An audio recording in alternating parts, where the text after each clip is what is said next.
데이트 폭력은 경험하지 않고서는 그 고통을 알 수 없다고 하는데요. 남녀 관계라는 은밀함 때문에 스스로의 선택에 대한 자책감과 가해자에 대한 두려움 속에서 고통을 감수하는 경우가 많습니다. 폭력이 지나간 자리에 남는 것은 황폐해진 몸과 마음뿐인데요. 심한 경우 대인 기피증과 우울증, 불면증에 시달리고 약에 의지하기도 합니다.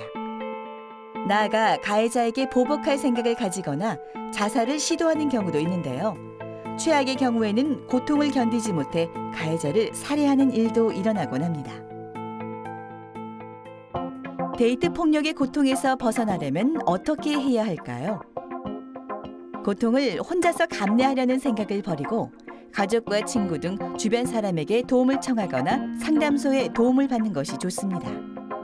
가장 중요한 것은 데이트 폭력이 일어나지 않도록 미연에 방지하는 것인데요. 먼저 평소 자신의 의견을 분명히 말하는 습관을 들이는 것이 중요합니다. 사소한 행동에서부터 상대방의 요구를 들어주는 게 습관화되면 원치 않은 행동을 강요받았을 때 쉽게 거절할 수 없게 됩니다. 평소 성에 관해 솔직하고 진지한 대화를 나누는 것도 중요합니다. 성에 대한 자신의 의견을 충분히 말할 수 있어야 당황스러운 일이 발생하지 않습니다. 집으로 돌아오는 길을 모르는 곳에서 하는 데이트는 되도록 피해야 합니다. 처음 가는 곳이나 집에서 멀리 떨어진 곳, 인정이 드문 곳에서 데이트 성폭력이 자주 일어납니다. 낯선 곳에서의 불안감 때문에 상대에게 의지하는 심리를 남성이 역이용할 수 있으니 주의하셔야 합니다. 모두에게 상처만 남기는 데이트 폭력.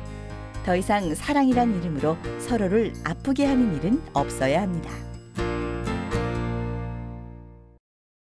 폭력 때문에 이별을 해야 되거나 폭력 때문에 상처를 받는 건 정말 어떻게 말할 수 없이 크게 힘들어지는 상황인 것 같아요. 가해자나 피해자나 모두가 다 이 데이트 폭력의 결국에는 피해자가 될 수 있다는 거를 꼭 아셨으면 좋겠는데요. 자, 데이트 폭력 지금 당하고 계신 분들도 있을 것 같고요. 주변에서 보고 계신 분들도 있을 것 같고요. 또 언젠가 노출될 수 있는 가능성도 있으니까 시청자 여러분들께 꼭 중요한 이야기를 좀 남겨주시죠, 교수님. 예, 데이트 폭력은 이제 한 번 실수한 행동이 아닙니다. 예, 데이트 폭력을 했다는 건 뭐냐면 그 사람이 자기 분노를 제대로 제어하지 못하고 그리고 뭔가 그 위기 상황 속에서 적절하게 대응하지 못한다는 것을 의미하게 됩니다. 그래서 데이트 폭력을 하는 분들은 사실 자기의 어떤 사랑하는 사람에게만 폭력을 하는 것이 아니라 자기 주변과 자기 삶 전체에 또 아니면 미래의 가족에게도 역시 폭력에 노출될 가능성이 높다는 거죠. 그 때문에 폭력을 했다면 먼저 도움을 받아야 합니다. 도움을 요청하고요.